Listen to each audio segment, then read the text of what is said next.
कानपुर उत्तर प्रदेश तेज रफ्तार न्यूज। कानपुर शहर में बढ़ती ई रिक्शा और ई ऑटो की संख्या ने यातायात व्यवस्था की रफ्तार पर ब्रेक लगा दिया है। हर दिन नए वाहनों की एंट्री, सड़कों पर जाम और बढ़ती अव्यवस्था। इसी गंभीर हालात को देखते हुए कानपुर के पुलिस आयुक्त रघुवीर लाल ने सभी स्टेक होल्डर्स के साथ एक अहम बैठक की। बैठक में लिया गया बड़ा फैसला, अब शहर में लागू होगी कलर कोड आधारित जोनल व्यवस्था। नगर क्षेत्र को 7 रूट और जोन में बांटा गया है। नई व्यवस्था के तहत जो ई रिक्शा या ई ऑटो जिस थाने में पंजीकृत है वो उसी थाना क्षेत्र में ही संचालित होगा। बताया जा रहा है कि शहर में इस समय करीब 65 से 70 हजार ई रिक्शा और ई ऑटो संचालित हैं। चौंकाने वाली बात यह है कि लगभग 25% वाहन बिना फिटनेस और बीमा के सड़कों पर दौड़ रहे हैं। नई व्यवस्था के तहत ऐसे वाहनों की होगी सघन जांच, दस्तावेजों की होगी पड़ताल और यातायात को किया जाएगा सुव्यवस्थित। प्रशासन ने 9 मार्च 2026 तक जागरूकता और अनुपालन अवधि तय की है।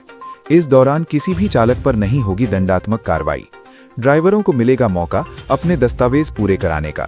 सबसे खास बात, पंजीकरण प्रक्रिया पूरी तरह निःशुल्क रखी गई है। अब देखना ये होगा क्या नई जोनल व्यवस्था कानपुर की सड़कों को जाम से दिला पाएगी निजात। चीफ एडिटर हामिद हुसैन की विशेष रिपोर्ट।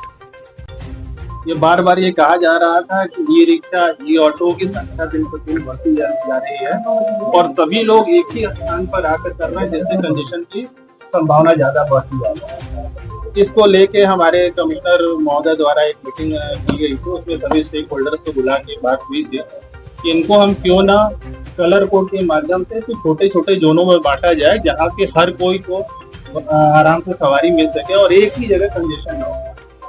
उसी के परिप्रेक्ष्य में इसको चलाया जा रहा है। आज इसका उद्घाटन हमारे पुलिस आयुक्त महोदय द्वारा किया गया है।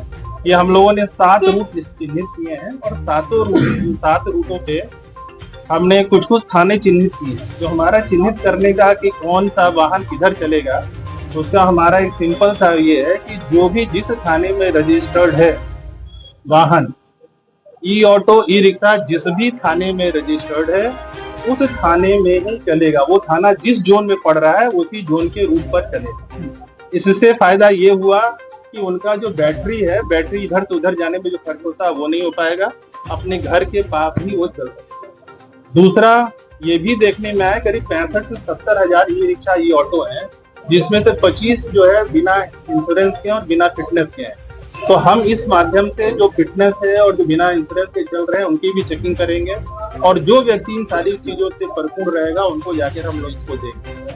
फिलहाल अभी हम 9 तारीख तक अभी किसी के विरुद्ध कोई कार्रवाई नहीं कर रहे हैं। आप लोगों के माध्यम से मैं बताना चाहूंगा कि सभी ई रिक्शा, ई ऑटो चालकों से मेरा अनुरोध है कि कृपया अपना फिटनेस और साथ साथ इंश्योरेंस करा लें, जिससे कि आम यात्री जो आपके उस पर चलते हैं उन्हें किसी प्रकार की कोई दिक्कत का सामना न करना पड़े।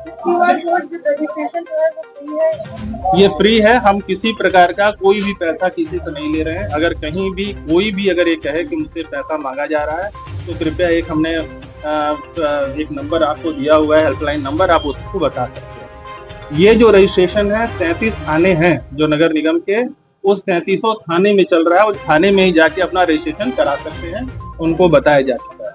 इसमें देखिए एक और जो सबसे अच्छी क्वालिटी है कि अगर अभी आपने देखा हमारे सीपी सर ने QR कोड को जो स्कैन किया तो उसका पूरा डिटेल आ गया। कभी कभार जब अपराध होता है तो हम लोग ये पाते हैं कि अपराध होते समय कि गाड़ी का नंबर वो लोग गलत रख लेते हैं, लेकिन ये QR कोड नहीं बदल सकते। तो मैं आप लोगों के माध्यम से आम नागरिकों को भी बताना चाहूंगा कि जब कभी भी वो ट्रेवल करें तो QR कोड को अपना स्कैन कर लें।